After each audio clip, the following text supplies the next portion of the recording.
औज़ुबिल्लाहिमिनश्शैतानिर्रजीम बिस्मिल्लाहिर्रहमानिर्रहीम। Dear student, अस्सलाम वालेकुम। डियर स्टूडेंट, लास्ट लेक्चर में हमने चैप्टर नंबर 2 को कंप्लीट किया था। आज के लेक्चर में हम चैप्टर नंबर 3 स्टार्ट करेंगे, जिसका टाइटल है time value of money. Dear students, बहुत ही अहम चैप्टर है और आपके जो एग्ज़ाम्स हैं उसके अंदर इसके आने के कभी चांसेस हैं बेटा। और 5 ईयर पेपर्स में भी हर पेपर में तकरीबन ये आपके क्वेश्चन आया हुआ है।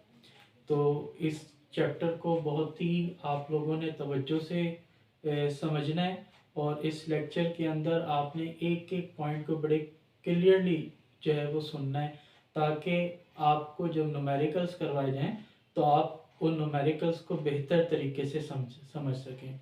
याद रखिएगा, इस चैप्टर के अंदर असल जो स्टेटमेंट होती है उसको समझना बहुत ज़रूरी है और उसकी जो मैं आपको ट्रिक्स बताऊंगा उसको आपने जो है मलहूज़ खातिर रखना है।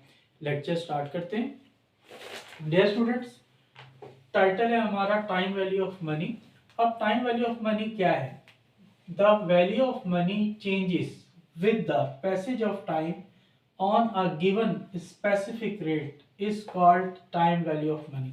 ये student, time value of money से मुराद जब ज़र की कदर जो है वो वक्त के गुजरने के साथ साथ तब्दील हो एक मखसूस रेट ऑफ रिटर्न की बुनियाद पर, उसे हम टाइम वैल्यू ऑफ मनी का नाम देते हैं।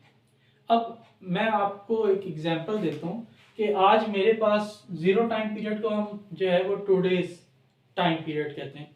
तो आज आपके पास 100 रुपये हैं और वो मैं बैंक में जमा करवाता हूँ।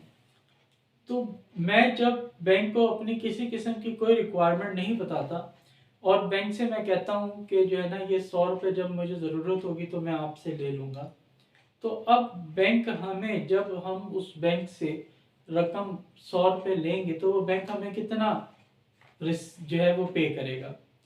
आप में से बहुत से बच्चों के दिमाग में जो है वो आ रहा होगा कि हम 120 रुपये लेंगे, 105 रुपये लेंगे, 128 रुपये लेंगे, और कुछ बच्चों के जहन में आ रहा होगा कि हम 100 रुपये ही वापस लेंगे। तो डियर स्टूडेंट्स, यहाँ पर हमने अपनी किसी किस्म की कोई रिक्वायरमेंट नहीं बताई। तो जब रिक्वायरमेंट ही नहीं बताई तो इसका मतलब है कि बैंक हमें जो है वो 100 रुपीज़ ही क्या करेगा, वापस करेगा। अब हम एक और जो है वो कंडीशन लेते हैं कि आज आपके पास 100 रुपये हैं और आप बैंक से कहते हैं मैं 1 साल बाद जो है वो क्या करूँगा, ले लूँगा। यहाँ पे भी आपकी वही खदशात होंगे कि जिसके अंदर कुछ कहेगा 100 से ज़्यादा, कुछ कहेंगे कि 100 रुपये ही वापस करेंगे। हमने सिर्फ टाइम पीरियड ही बताया है। तीसरी कंडीशन में हम कहते हैं कि आज आपके पास 100 रुपये हैं और आप कहते हैं बैंक से कि मैं 1 साल बाद 10% के हिसाब से लूँगा। तो अब जो बैंक है वो आपको 1 साल बाद कितना वापस करेगा, वो करेगा 110।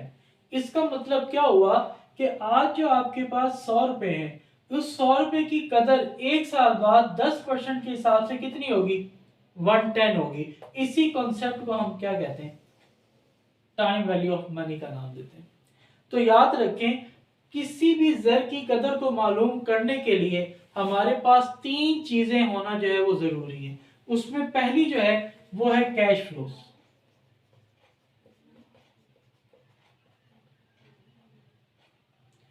कैश फ्लो से मुराद वो रकम है डियर स्टूडेंट जो कि हमने मुस्तकबिल के अंदर इन्वेस्ट करनी है, या जिसकी हम जो है वो टाइम वैल्यू ऑफ मनी जो है वो अप्लाई करेंगे कॉन्सेप्ट, उसे हम कैश फ्लोस का नाम देंगे।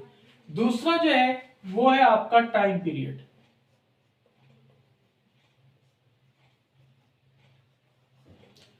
ये टाइम पीरियड से मुराद वो टाइम पीरियड है जितने अरसे के लिए आप रकम जो है वो क्या कर रहे हैं, इन्वेस्ट कर रहे हैं, उसे हम क्या नाम देंगे, टाइम पीरियड का नाम देंगे। इस कैश फ्लो को आप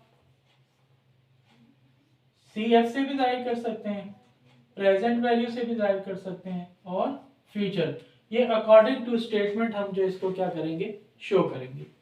और जो आपका टाइम पीरियड है इसे आप एन से क्या करेंगे, शो करेंगे।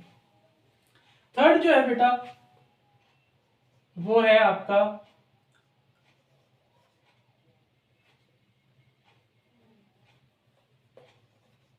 रिटर्न। आज जो हमने क्या किया है, आज जो हमारे पास 100 रुपए हैं उसकी कीमत 10% के हिसाब से जो है वो 110 बन रही है। तो ये जो 10% है इसे हम क्या कह रहे हैं, रिटर्न का नाम दे रहे हैं।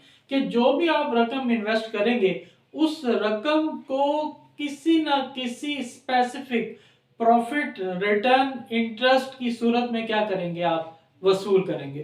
तो यहाँ पर हमारा मकसद जो है वो क्या है, वो अर्निंग जो है वो इनकम है, अर्निंग रेवेन्यू है, जनरेट रेवेन्यू है। तो इसको आप जो है वो किससे करेंगे, स्मॉल आई से जाए। तो अभी जैसे मैंने आपको कहा कि आज आपके पास 100 रुपए हैं, इस 100 रुपए को आप 1 ईयर के लिए क्या करना चाह रहे हैं, इन्वेस्ट करना चाह रहे हैं। तो 1 ईयर के बाद कितने परसेंट के ऊपर, 10% के ऊपर। तो आपकी value at the end of first year वो कितनी होगी, वो 110 होगी। इसको हम क्या कहते हैं, इससे हम टाइम वैल्यू ऑफ मनी का नाम देते हैं। ठीक है, तो याद रखें कि अगर हम इन तीनों एलिमेंट्स में से, इनको हम कहते हैं elements of time value of money, अगर हम इन तीनों एलिमेंट में से किसी एक एलिमेंट को भी स्किप कर देते हैं तो हमारा टाइम वैल्यू ऑफ मनी का कंसेप्ट जो है वो क्या हो जाता है, वो फ्लॉप हो जाता है। टाइम वैल्यू ऑफ मनी का कंसेप्ट उसी वक्त एप्लीकेबल होगा कि आपके पास जो पैसे हैं, जो रकम है, उसको आप टाइम पीरियड के साथ साथ कुछ ना कुछ रिटर्न की बदल में आप जो है वो क्या करेंगे, इन्वेस्ट करेंगे, जिसका आपको फिर पता लगेगा कि मुस्तकबिल में आज जो मेरी जेब में पैसे हैं, मुस्तकबिल में 1 साल बाद, 10 साल बाद, 15 साल बाद, 20 साल बाद उसकी एक मखसूस रिटर्न के ऊपर वो वैल्यू की जाए, कंसिडर की जाएगी। तो उसे हम क्या नाम देंगे, time value of money. Dear students, ये हमने आज इंट्रोडक्शन का जो है वो टाइम वैल्यू ऑफ मनी का टॉपिक पढ़ा है। इंशाल्लाह नेक्स्ट लेक्चर के अंदर हम इंटरेस्ट के हवाले से डिस्कशन करेंगे। मुझे उम्मीद है आपको मेरा लेक्चर समझ आया होगा। मेरे चैनल को सब्सक्राइब करें, लाइक करें और शेयर करें, और बेल आइकन को दबाना हरगिज़ ना भूलिएगा, ताकि आपको मेरे लेक्चर्स जो है वो तरतीब के साथ जो है मिलते रहें। अल्लाह ताला हम सब का हामी नासिर हो। अल्लाह हाफिज़, बेस्ट ऑफ लक।